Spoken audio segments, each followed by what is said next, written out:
Like the 49ers are in the NFC Championship game again this weekend. Again, 3 and 4 years. And that's actually why I will start my answer about why I actually think the 49ers are under a little bit more pressure than the Eagles. I catch all what you're saying. I really do. Yeah. The Eagles are the favorite. And Joe and Bonte pretty much laid out exactly what I was thinking, so Go ahead and give me your counterpoint. Well, I just think that that's all the sort of obvious stuff that's in the moment. Oh, so I'm obvious now. Right. Well, no, I just think that you guys are Start like that. You guys I mean, okay. That's right. You're such a simpleton. No, totally. it's the point is you guys are right if you just look at this thing right now in this year's fishbowl. They're the favorite. They're the home team. They've been the 1 seed from the outset. They were the last team to lose a game this year in the NFL, and Jalen Hurts was an MVP candidate until he got hurt. So we can say all of that. However, I also think the Eagles, this group, Sirianni, Jalen Hurts, they're new to the party. This is new for them. Now, I know they made the playoffs last year, but they're a one and done road team, first round out. They are new to the party in terms of contending to win a Super Bowl. Kyle Shanahan and the 49ers are not even close. In fact, as we just said, 3rd NFC title game in 4 years. And for me, that says everything that you need to know. That means that if you lose this one, you start to move toward the reputation of, you're Marv Levy and the Bills, Phil Mickelson for years. You can dance, but you can't be the last dance. And that's a reputation that I do think hangs over this a little bit. And I dispute the idea that, the Niners are playing with house money because they got a 7th-round quarterback. Because they've already announced he's not a 7th-round quarterback anymore. He's their starting quarterback. Yeah, this is their guy. Sure. So if this is your guy going forward, well, then now this is your guy. So let's forget when he was drafted. You actually show up at this party at the fullest of strengths that you've had all year. Because you now have the guy that you actually are going to go forward with. Yes, but you are the road team, and Philadelphia was better than you in the regular season. Philadelphia was the best team in the regular season. And if the 49ers lose, Kyle Shanahan is under no real pressure, and the scrutiny will be the same scrutiny he's faced before. Pressure in terms of... You don't think so? No, in terms of, Kyle, you're on the hot seat. No hot seat. Neither of these guys. No one's on the hot seat if they lose this weekend. Right. Right? He's taken a 3rd-string quarterback, and you've gotten to the NFC Championship game. So you can put aside the fact that he was Mr. Irrelevant, last player taken, 7th round. If you want to put that aside, put it aside. He's a rookie, and no rookie has won the conference championship and gone to the Super Bowl. So that's something that would be absolutely groundbreaking. And because of that, Kyle Shanahan, if he loses, can say, well, this has never happened before. We did what we could. He's a rookie. He only played 7 games in the regular year. He was drafted in the 7th round and all the rest of it. Those are facts. Whether or not he's their guy going forward, he's still a rookie, and Jalen Hurts is not a rookie. Jalen Hurts had a better year than Brock Purdy did. Jalen Hurts is an MVP finalist. Philadelphia is the home team. They're the team that had the bye, the only bye in the NFC, so they're well rested. They've got a more talented roster, and they're playing at home in front of a fan base that's only celebrated 4 championship parades in 43 years. And because of all those things, the city angle as well, that to me puts Philadelphia under a lot more pressure. Yeah, so here's the thing. I guess if we're talking about pressure as if any coach this weekend, go ahead and throw Taylor and Andy Reid in there, and too. None of them. Everybody's going to get an attaboy on the way out the door, whether this ends this weekend for them or in 2 weeks, or if you're the last one standing with confetti. No matter what, nobody's going to look at any of these 4 and say anything other than, dude, great job. So that's not the pressure I'm talking about. Right. I'm talking about where an organization and a fan base is left if you lose this game. And Philadelphia just arrived as a contender. There's no hits. The last time they were a contender, they won the whole thing. Different QB, different coach, just a few years ago. The 49ers have not won a Super Bowl in almost 30 years. They've been twice. They were both near misses and lost. Add in last year's NFC Championship game.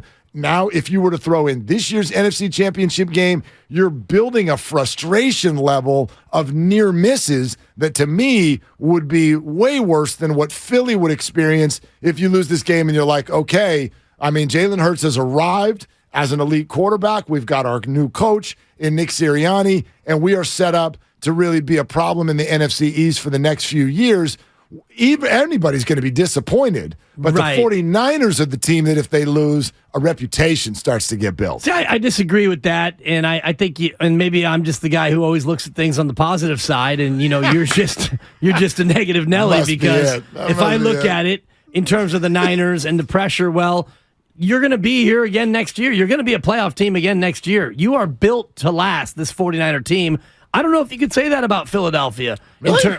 In terms of their roster and the amount of free agents they have, the amount of high-priced talent they have on the defensive line, and I haven't looked at all of their cap numbers in terms of their roster retention ability, but you're the Niners, and you're here all the time. So, yes, you don't want to get labeled as Buffalo Bills West, as a team that gets close and can't get over the finish line. That's going to be disappointing, but in terms of the pressure they're under, Philadelphia doesn't get to a lot of these, and therefore, being at home, coming off the bye with an MVP almost quarterback, this is your time. This is your moment to get it done.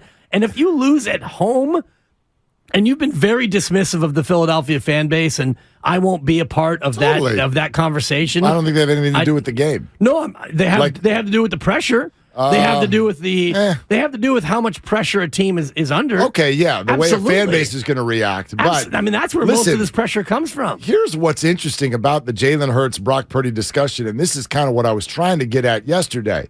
It's not about who's better. We know Jalen Hurts has been doing this longer and was an MVP candidate this year and all of those things. But it seems like we've therefore turned Jalen Hurts into like this big bad mofo who, and Brock Purdy's like, I'm just over here in the 7th round. Brock's only making $800,000 this year. Guess what Jalen Hurts is making? $1 million. Yeah. He's an out of nowhere surprise NFL quarterback also, who's also starting his 3rd playoff game. So I don't think by any stretch Jalen Hurts has this hung around his neck where it's like, dude, this is embarrassing if you lose this game. There's no embarrassment this weekend. This is a 2-point spread, 2.5-point spread. It's the 2 best teams. There's nothing embarrassing. It's simply a matter of what have you been through over the last 5 to 7 years? Well, the Eagles have been once, and they danced, and they won the whole thing. The 49ers are now in their 3rd trip to the Final Four. And if it ends there, I just think you damn well better believe people are going to start saying, gosh, you can't get over the hump. And the Brock Purdy story, the 7th round thing, that's for the movie after the year. But he's the starter now. Right. And he's the starter next year. So I don't think we can use that anymore. If we do, he's just a set. Well, then the Eagles get to use it too. Well, Jalen Hurts is just he's a 2nd round pick, and he's played 3 years, and he's making 4.2, by the way, according to the SPO track that I was looking at. That's 2023. That's the 2023 season. And that's when, next year. And they can rework his deal right after this year as a 2nd round pick. After 3 years, they can give him an extension, and they can go ahead and they can definitely talk extension at some point in here. At the end of the 3rd year, yeah. So Jalen Hurts, more highly touted, more highly drafted than Brock Purdy. And I think in terms of how you look at this, if a team loses, you look at what Jalen Hurts did throughout the year, what Philadelphia did throughout the year. Jalen Hurts only lost 1 game as a quarterback, and Philadelphia was far and away the best team, not only in the NFC, but in the NFL. And for you to have a bye, have a home game, you crushed the Giants, and now you have the Niners come in. And I know it's only a 2.5-point spread, depending on where you shop for it. So it's not like this is going to be a double-digit blown deficit that Philadelphia would be losing. It's going to be a tight game. It's narrow either way, but to me, being the home team, the top seed with a near MVP, you're under a lot more pressure to win. I just think what we're talking about here with that sort of concept is what you're telling me is that the Eagles have a great opportunity. The 49ers have a great opportunity. Right. But the frustration of the fan base, to me, is way worse here. if that opportunity is missed. Jalen Hurts, brand new to this party as well. Yeah, second rounder, 53rd overall. Sure. You get quarterbacking. If you're expected to do something in this league, you're not available at the 53rd pick as a quarterback. So, no, he's not a seventh rounder, and he was a bigger name, and he was involved in Oklahoma and Alabama and all that. But when they drafted him, this is not what they thought was going to happen. They did not think 3 years from now Jalen Hurts is going to be our starter and an MVP candidate. That was not their projection. If it was, they picked him in the top 10.